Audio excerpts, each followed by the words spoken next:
Olá, pessoal! No vídeo de hoje, nós vamos falar sobre as leis ponderais. Bom, a primeira lei ponderal que nós vamos abordar é a lei de Lavoisier, chamada de Lei da Conservação da Massa. Bom, no nosso cotidiano, a gente escuta muito essa lei, né, que diz o seguinte: na natureza nada se perde, nada se cria, tudo se transforma. Bom, mas traduzindo isso para uma linguagem mais química, o que significa? No interior de recipientes fechados, a massa total não varia, quaisquer que sejam as transformações que venham a ocorrer. Então, o que Lavoisier, né, já fazia nos experimentos dele lá por volta de 1700 e pouquinho, meninos, é que se no início, por exemplo, ele estivesse fazendo uma reação com 200 gramas de reagentes, no final ele tinha que continuar tendo as 200 gramas. É isso que significa que na natureza nada se perde, nada se cria, tudo se transforma.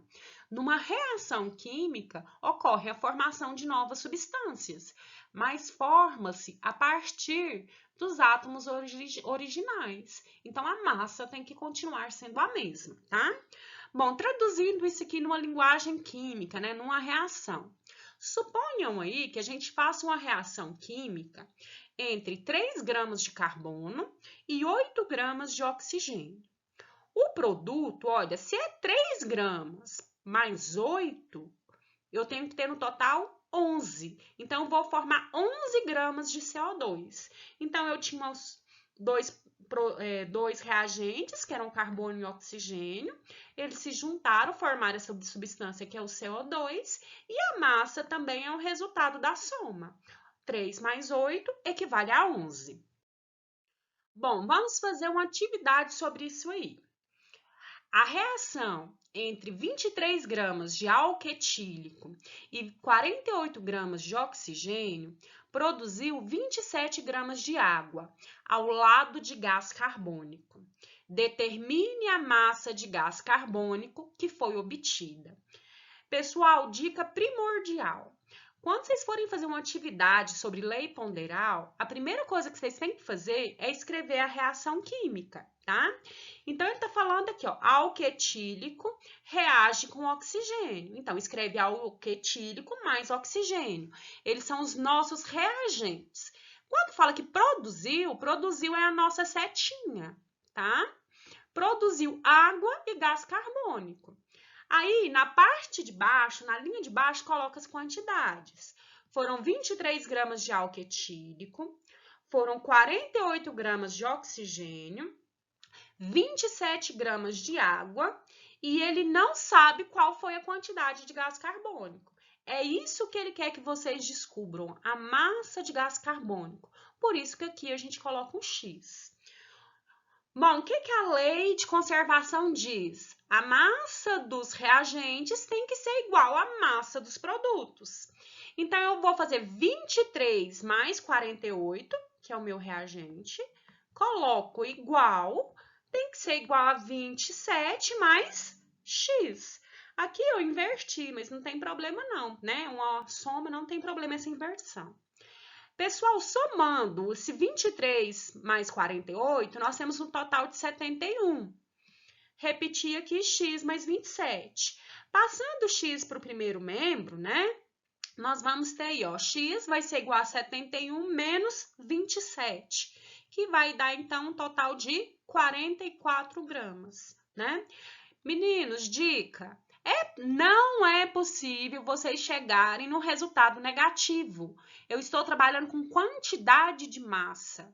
Esse valor, né, de massa aqui é sempre positivo. Então, se deu negativo, cuidado que na hora de inverter aí um membro, pode ter esquecido de mudar algum sinal, tá?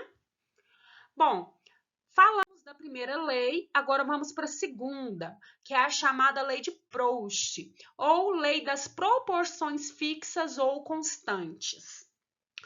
Bom, o que essa lei diz? Uma determinada substância composta é formada por substâncias mais simples, unidas sempre na mesma proporção em massa. Quando eu falo proporção, né, vocês estudam isso muito em matemática, ele quer falar, meninos, que as quantidades são bem determinadas. Eu gosto de associar isso a uma receita de bolo, né? Às vezes a receita de bolo fala lá, ó, você tem que usar 3 ovos e 2 chávenas de farinha. Se você variar a quantidade desses ingredientes, você pode não chegar no resultado que você queria, tá? Então a reação química é isso, ela tem as quantidades bem definidas, tá? Bom, exemplo. Aqui eu tenho hidrogênio reagindo com oxigênio e formando água. Eu tenho uma primeira experiência que ela me diz o seguinte, olha, para eu ter essa reação química, eu vou usar 2 gramas de hidrogênio e 16 gramas de oxigênio. Então, 2 com 16, eu tenho no total 18 gramas de água, que é o que já me dizia Lavoisier. Mas eu quero que vocês observem aqui, ó, a diferença da primeira em relação à segunda experiência. Observem aqui que ele dobrou a quantidade de hidrogênio. Se ele dobrou a quantidade de hidrogênio, significa que ele também tem que dobrar a quantidade de oxigênio. Então, o dobro de 2 é 4, o dobro de 16 é 32. Somando 4 com 32, nós temos no total 36. E observem que aqui também é exatamente o dobro. É isso que é a lei de Proust, que é a chamada proporção. Se eu triplicar a quantidade de hidrogênio, então a quantidade de oxigênio e de água também serão triplicadas, tá?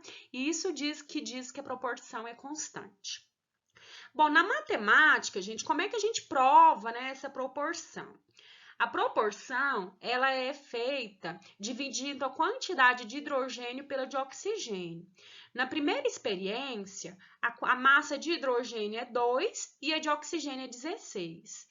Dividindo aqui, ó, tentando obter os menores inteiros, se eu dividir aqui por 2, 2 dividido por 2, 1. Dividir embaixo também por 2, 16 por 2, 8. Então, a proporção é de 1 por 8, ou seja, cada 1 grama de hidrogênio reage com 8 gramas de oxigênio. Se a gente for fazer a mesma proporção para a segunda experiência, ó, no caso aqui, massa de hidrogênio é 4, massa de oxigênio 32. Vou dividir aqui em cima por 4, né, que é o divisor comum. 4 por 4, 1. Embaixo também por 4, 32 dividido por 4, 8.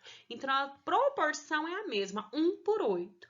Cada 1 grama de hidrogênio precisa de 8 gramas de oxigênio. Não se descabelem, né? A gente não vai ficar fazendo esse cálculo aqui de proporção. Essa proporção, para nós, lá na química, ela é traduzida pela famosa regra de 3, que a gente já está acostumado a fazer, tá? Bom, então a lei de Proust, pessoal, ela é associada com cálculo estequiométrico, a danada da estequiometria que às vezes amedronta aí os alunos na química. Vocês já usam lei de Proust mesmo sem saber. Por exemplo, lá na termoquímica, quando a gente fazia lá o cálculo de energia consumida, de acordo com a quantidade de gramas lá de um combustível que era queimado, a gente já estava utilizando lei de Proust. A gente já estava utilizando estequiometria, tá? Hoje na aula a gente está aprofundando esses conceitos, mas a gente já usa. Bom, então o que é um cálculo estequiométrico? Ele é uma forma da gente prever a quantidade de substâncias que vão participar de uma reação química. Vamos aqui fazer um exemplozinho. Sabemos que 7 gramas de nitrogênio reagem todo com 1,5 gramas de hidrogênio. Então, se reagem nitrogênio e hidrogênio, significa que eles são reagentes. Produzindo, lembra, meninos? Produzindo é a nossa seta. Então, o que aparece depois disso é o produto. Então, ó, gás amoníaco é o nosso produto. Qual a massa de gás amoníaco que iremos obter nessa reação quando misturamos 2,1 gramas de nitrogênio com uma quantidade suficiente de hidrogênio? Bora lá traduzir isso. Primeiro passo, escrever a reação, como eu já tinha dito para vocês. Nitrogênio reage com hidrogênio e forma gás amoníaco. Ele deu as quantidades iniciais, 7 gramas de nitrogênio, 1,5 gramas de hidrogênio. Coloquem-se embaixo, ó, meninos. Ele não deu a quantidade de gás amoníaco, mas por Lavoisier a gente consegue prever. Lavoisier diz para nós que a massa do produto tem que ser igual à massa dos reagentes. Então, se aqui eu tenho 7 mais 1,5, somando, eu tenho 8,5 de gás amoníaco. Então, meninos, esse aqui é o meu padrão. Isso aqui é o que minha reação química já traz para mim, tá? Isso aqui já é a minha primeira linha da regra de 3. A segunda linha, ela é a nossa pergunta. Ó, qual a massa, vou até mudar de cor, qual a massa de gás amoníaco? Ele quer saber gás amoníaco, então o X tem que ir debaixo do gás amoníaco, tá? Então é por isso que o X está aqui, ó, meninos. Eu quero saber a quantidade dele. Ó, que iremos obter nessa reação quando misturamos 2,1 gramas de nitrogênio. Então, eu estou falando do nitrogênio, ó, 2,1 aqui embaixo, ó, esqueci da vírgulazinha. Então, 2,1 gramas de nitrogênio. Aí, olha, com quantidade suficiente de hidrogênio. Se ele não deu a quantidade de hidrogênio, esquece ele. Eu nem vou precisar usar ele. Lembra que na regra de 3 eu só preciso de 2 colunas. Então, eu vou usar dados do nitrogênio e do gás amoníaco. Continuando aqui, meninos, ó. Então, eu só repeti. Desculpem aqui eu ter esquecido a vírgula nesses dados iniciais. Ó, hidrogênio eu nem vou usar. Eu vou usar essas duas colunas aqui, ó. Nitrogênio e gás amoníaco. Então, ó, para 7 gramas de nitrogênio, eu produzo 8,5 gramas de gás amoníaco. Traduzi aqui na primeira linha, ó, em vermelho. Se for 2,1 gramas de nitrogênio, isso vai equivaler a X. Então, aqui a gente multiplica cruzado. 7 vezes X, 7X. Esse 2,1 vezes 8,5, 17,85. Isolando aí, meninos, X, então 17,85 dividido por 7, nós teremos um total de 2,55 gramas, então, de gás amoníaco sendo formados.